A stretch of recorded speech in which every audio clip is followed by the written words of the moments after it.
பாதி எரிஞ்ச நிலையில ஒரு போர்வையினுடைய ஒரு துண்டு, பாதி எரிஞ்ச நிலையில ஒரு சட்டை, ஒரு பிளாஸ்டிக் பை கிடைக்குது. அந்த மூணையும் திருப்பி திருப்பி பார்க்குறாரு. ஏதாவது அதில் அடையாளங்கள் இருக்கா அப்படின்னு.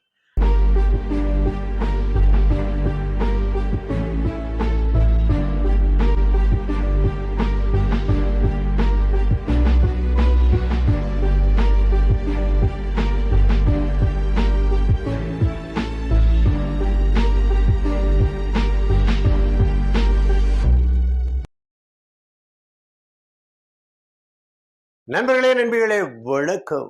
நான் உங்கள் சிங்கம்பட்டி மாடசாமி. சென்னையில கோடம்பாக்கம்னு சொன்ன உடனே ஹாலிவுட் ஞாபகத்துக்கு வரும். பரபரப்பான ஒரு பகுதி, ஒரு ஏரியா. 1989 வருடம் ஒரு நாள் அதிகாலை 6 மணிக்கு கோடம்பாக்கம் 100 அடி ரோடை ஒட்டி கொஞ்சம் குப்பை குவிஞ்சு கிடந்தது.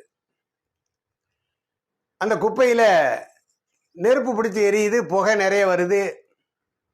அதை சுற்றி நாய்கள் சுத்தி சுத்தி வருது. தூரமா இருந்த ஒரு தேநீர் கடைக்காரரு அதை கவனிக்கிறாரு. இது மாதிரி என்னைக்குமே நடந்தது இல்லையே, இந்த குப்பையில தீ பிடிச்சதே இல்லையே அப்படின்னு அவர் நினைக்கிறாரு. நாய் வேற சுத்தி சுத்தி வருது அப்படின்னு சொல்லிட்டு ஒரு ஆளை கூப்பிட்டு சந்தேகத்துல அந்த இடத்த போய் பார்க்கறாரு. அங்க போய் பார்த்தா ஒரு மனித தலை பாதி கருகிய நிலையில இருக்கு.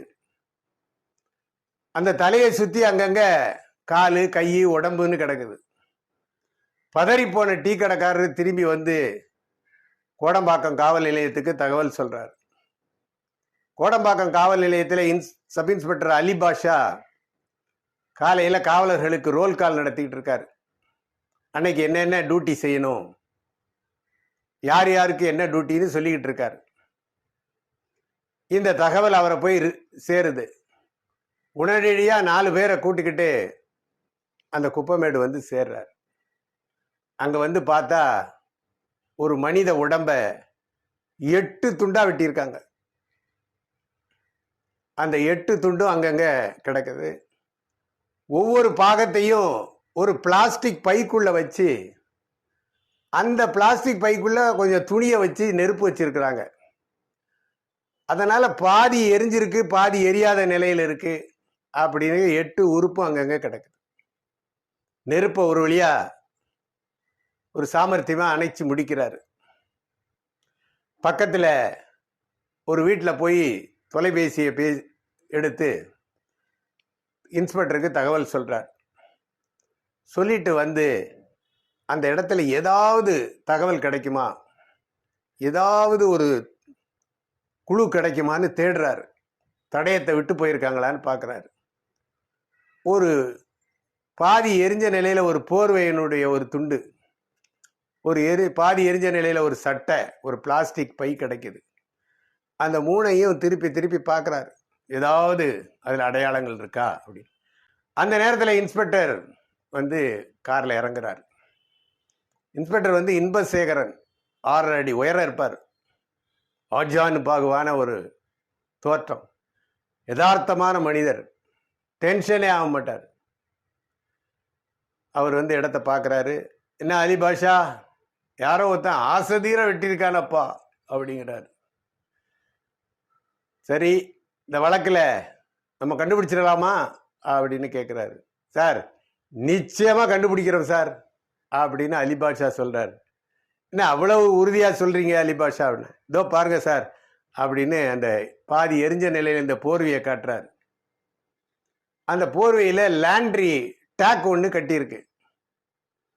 அந்த டேக்கில் எஸ்கே அப்படின்னு எழுதி ஒரு ஸ்டார் மார்க்கும் இருக்கு.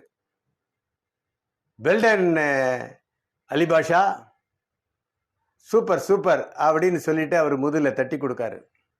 நிச்சயமா நம்ம கண்டுபிடிக்கிறோம் அப்படின்னு சொல்லிட்டு டீ கடைக்காரர்கிட்ட ஒரு புகாரை வாங்கி ஒரு வழக்கு பதிவு செய்கிறாங்க. போலீஸ் நாய் வருது.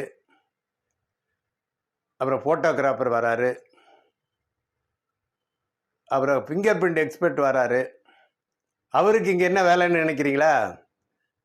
அந்த இறந்து போன அந்த துண்டா கிடக்கிற கை ரேகை எடுக்கலாமான்னு பார்க்குறாரு. ஆனால் அந்த இடம் கைரேகை எடுக்கிற அளவுக்கு சரிப்பட்டு வரல. சரி போஸ்ட்மார்டம் ரூமில் எடுத்துடலான்ட்டு அவர் கிளம்புறாரு. சயின்டிஃபிக் அசிஸ்டண்ட் வராரு. அந்த 8 துண்டையும் ஒன்றா சேர்க்குறாரு. அதில் உள்ள பிளாஸ்டிக் பை, எரிஞ்சு போன சாம்பல், எரிஞ்சு போன துணியோடைய சாம்பல், எரியாமல் இருக்கிற துணி, ஒவ்வொன்றையும் தனித்தனியாக சாம்பிள் எடுக்கிறாரு சோதனை கூடத்துக்கு அனுப்புறதுக்கு. அப்புறம் அந்த 8 துண்டுகளையும் இன்ஸ்பெக்டர் வந்து ரொம்ப பக்குவமாக பேக் பண்ணி போஸ்ட்மார்ட்டத்துக்காக ராயப்பேட்டை மருத்துவமனைக்கு அனுப்பிச்சி வைக்கிறார். கிட்டத்தட்ட 10 மணி ஆயிடுச்சு. அலிபாஷாவை கூப்பிட்டு நீங்கள் வந்து எஸ்கே ஸ்டார் அது சம்மந்தமாக கிளம்பலாம் அப்படின்னு சொல்லி அவருக்கு ஒரு இன்ஸ்ட்ரக்ஷன் கொடுத்து அனுப்புகிறாரு. அவர் ஒரு போலீஸ்காரரை கூப்பிட்டு மோட்டார் சைக்கிளில் கிளம்புறாரு அலிபாஷா. கோடம்பாக்கம், சூளைமேடு, KK நகர், அசோக் நகர், விருகம்பாக்கம், வடபழனி இந்த ஏரியாவில் கிட்டத்தட்ட 120 லேண்ட்ரி ஏறி இறங்கிட்டார். மத்தியானம் மணி 2. உபயோகமான தகவல் எதுவும் கிடைக்கல. கடுமையான வெயில், பசி வேற. எல்லையம்மன் கோயில் வந்து சேர்றாரு. அங்கே ஒரு லேண்ட்ரி இருக்கு. அங்கே ஒரு பெரியவர் இருக்காரு. இந்த லேண்ட்ரியை பார்த்துட்டு பக்கத்தில் இருக்கிற வசந்த பவனில் போய் சாப்பிட்டுட்டு அடுத்து வேலையை ஆரம்பிக்கலாம் அப்படின்னு எஸ்ஐ சொல்லவும், சரிங்க சார் அப்படிங்கிறாரு காவலர்.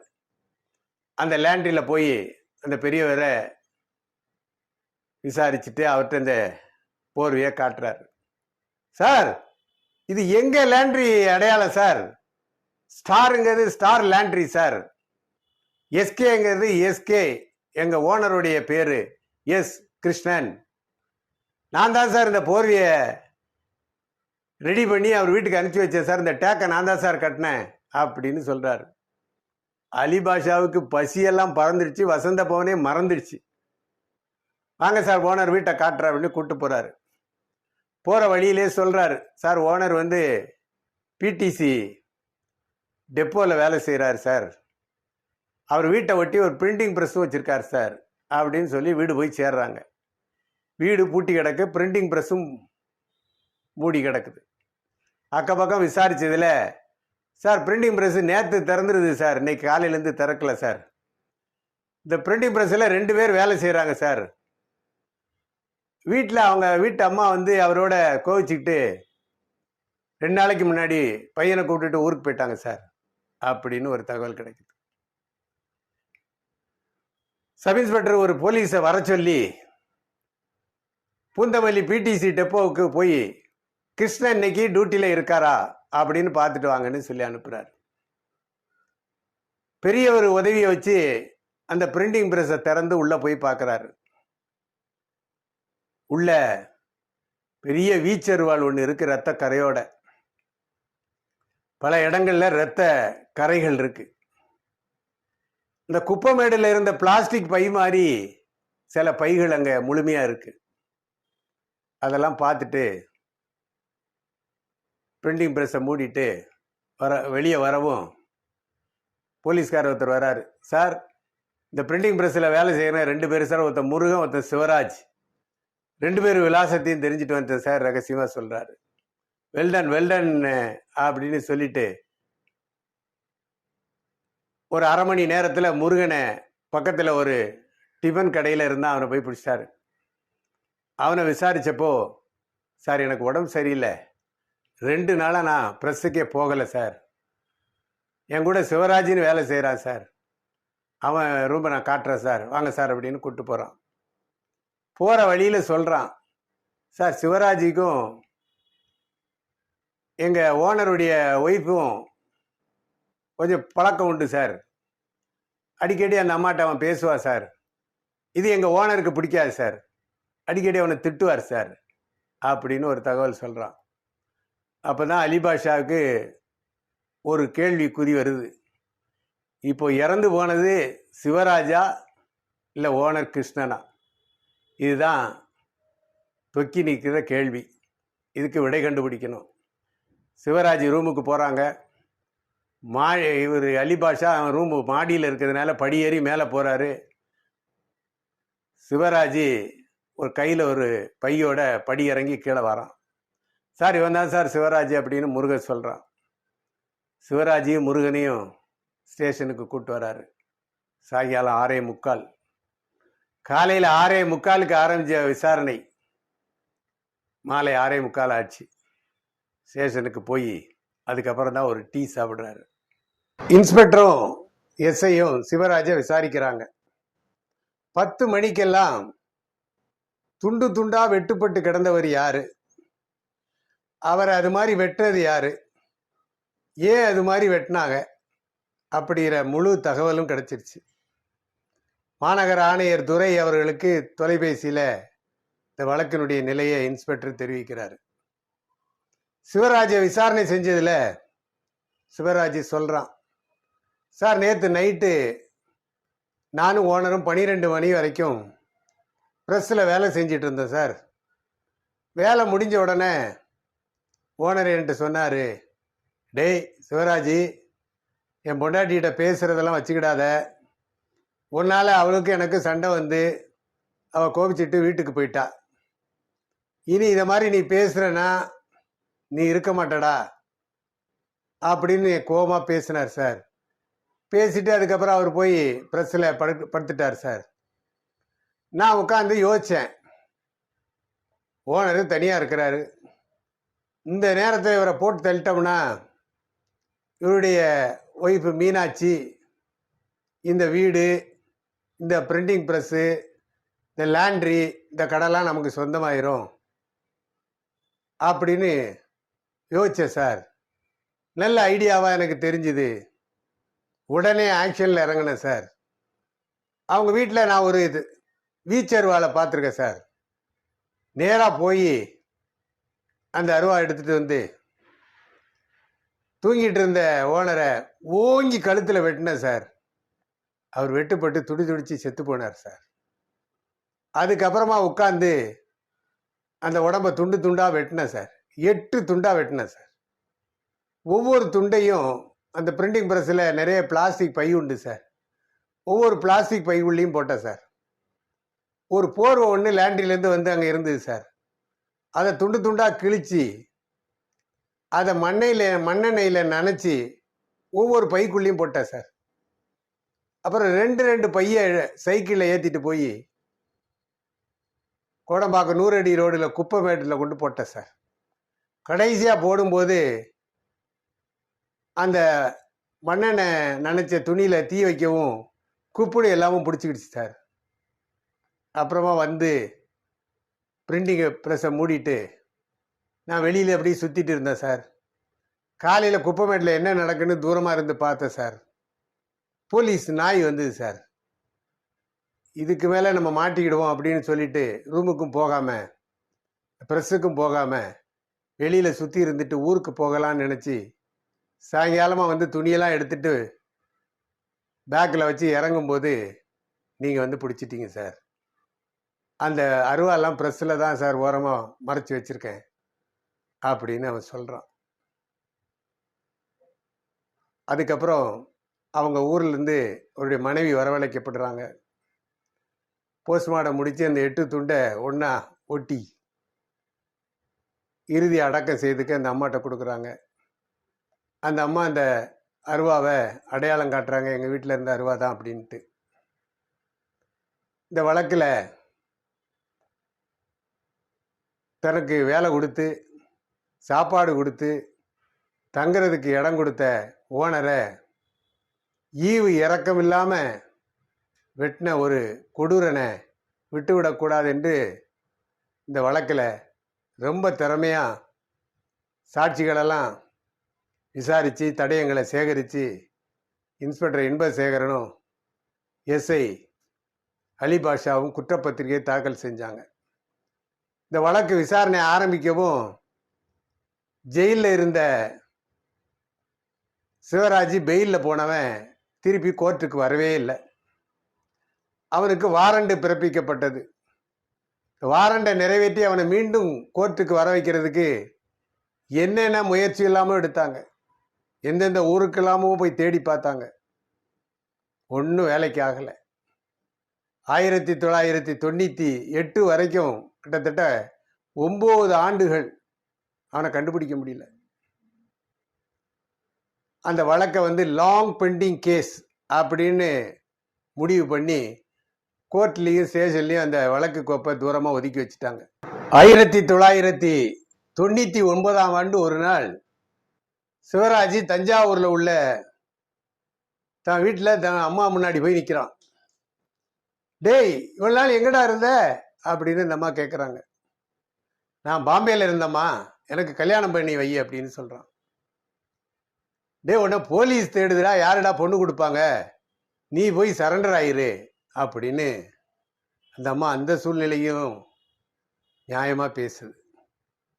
அவன் என்ன செய்கிறான், அங்கேருந்து சென்னைக்கு வந்து தன்னை ஏற்கனவே பெயில் எடுத்து விட்ட வக்கீலை போய் பார்க்குறான்.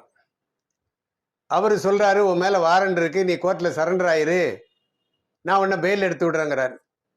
அவன் கோர்ட்டில் போய் சரண்டர் ஆகிறான். அப்புறம் ஜெயிலுக்கு உள்ளே போயிடுறான். அவன் ஜெயிலுக்கு வந்துட்டான் தெரிஞ்சு கோடம்பாக்கம் போலீஸார் அந்த வழக்கை திருப்பி எடுத்து தூசி தட்டி விசாரணை ஆரம்பிக்கலான்னு முடிவு பண்ணுறாங்க.